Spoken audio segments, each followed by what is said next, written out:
Hey guys, Dr. Melissa Felkins here with It's a Joyous Journey, and today we are talking all about geography. So when my daughter and I were planning her freshman year, we decided that she wanted to do world geography. We had been pretty heavy-handed with world and U.S. history over the last several years, and so she kind of wanted to move away from the historical events that have happened in the world and move more towards the people and the places and the cultures of the world instead. So we decided to focus on geography this year. And I always take every opportunity that I can to teach across subjects. I feel like it's important to show kids how different parts of our lives are intertwined, and I think it provides a multi-dimensional academic experience, and it's a wise use of time.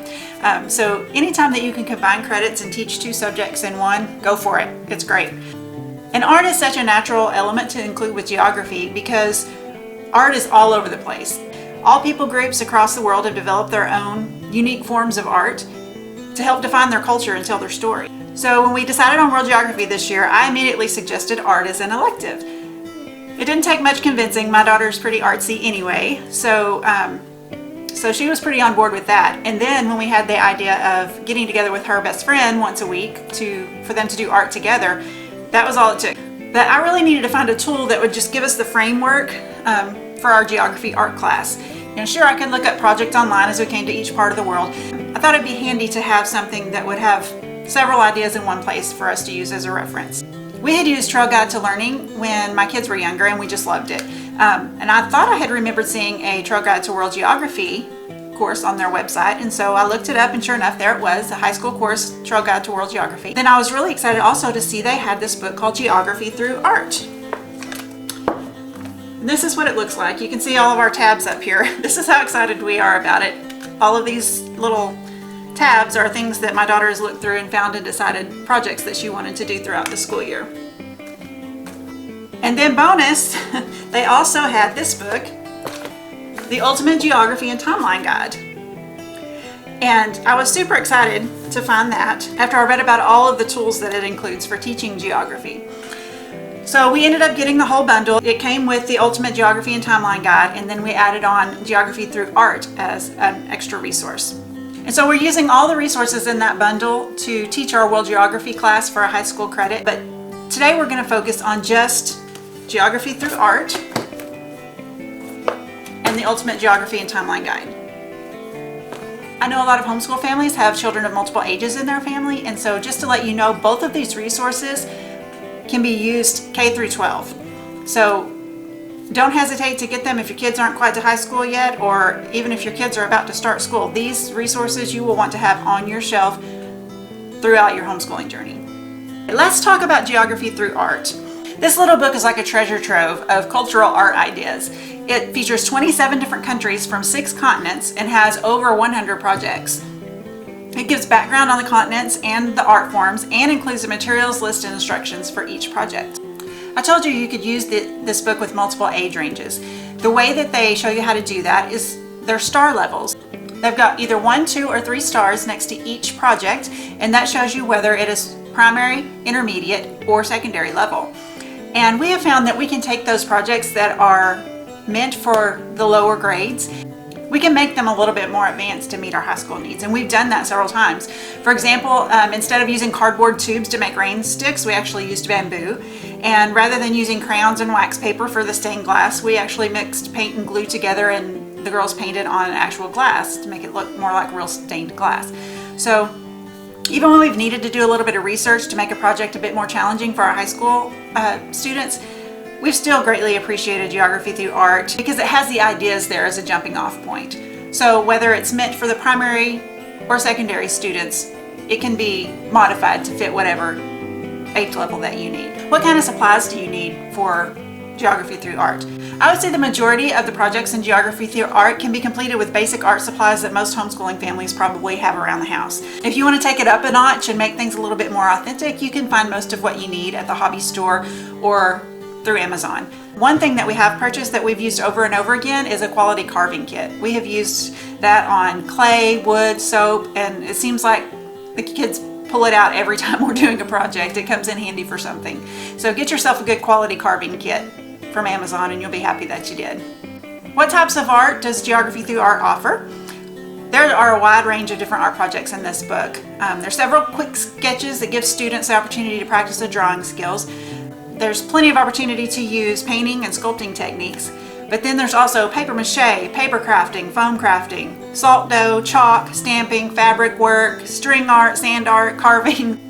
There are just a lot of different art types that are offered in this book, so it's really fun. Then there are some extra things available in the book too. Things like tips for different art techniques, safety about how to use the materials, general teaching, how to teach in groups. All of these things are included in this Geography Through Art book. There are also internet resources, recommendations on how to incorporate the projects into a world geography course, artist profiles, cultural connections, just a lot of things that help generate more meaningful experiences through your art. Another thing that we have really enjoyed incorporating into our geography course is cooking. And of course, cooking is art too, right? And while there are not any recipes in Geography Through Art, they do reference back to another GeoMatters publication called Eat Your Way Around the World. And we don't have that book, and so the girls just look up recipes online for the different countries that we're studying, but that is a good resource that you could have to eat your way around the world. Cooking is an art form too, right? Might as well enjoy it. In fact, our cooking days have been some of the most memorable of the school year. The girls look up the recipes, they plan their shopping list, and then they prepare their international dishes, and both of the families come together and enjoy those meals. It's just a really fun time that I think the girls are always going to remember. Now let's talk about the Ultimate Geography and Timeline Guide. It will take your geography course to a whole new level. I wish I would have had this book throughout my homeschooling journey. Honestly, I'm still just scratching the surface of what is available in this resource, but it has really added a lot to this year for us. First and foremost, you need to know that the Ultimate Geography and Timeline Guide, it's not a textbook, it's more of a teacher resource. It helps you teach geography. Now, there are some elements that you're going to share with your students to help them learn geography, and we'll talk about those in just a little bit. But the book's main purpose is to provide you with ideas that will make geography fun and meaningful for your students. The first unit of the book starts with the planning session. It discusses teaching and learning styles, student notebooking, and the tools that you'll need to teach geography effectively. Next, there's a refresher course. This is a really great resource to use to make sure that you are up to speed on the basics of geography before you start to teach it. Don't worry, there is a short true-false test at the end, but you'll have the answer key. But it just really provides a general overview for those of us who might need a little brushing up to boost our confidence. It covers physical and human geography, as well as the 5 themes of geography and why they're important. You can also use this with your high school students to fill in any knowledge gaps that they might have or reinforce some prior learning if you need to from the earlier grades.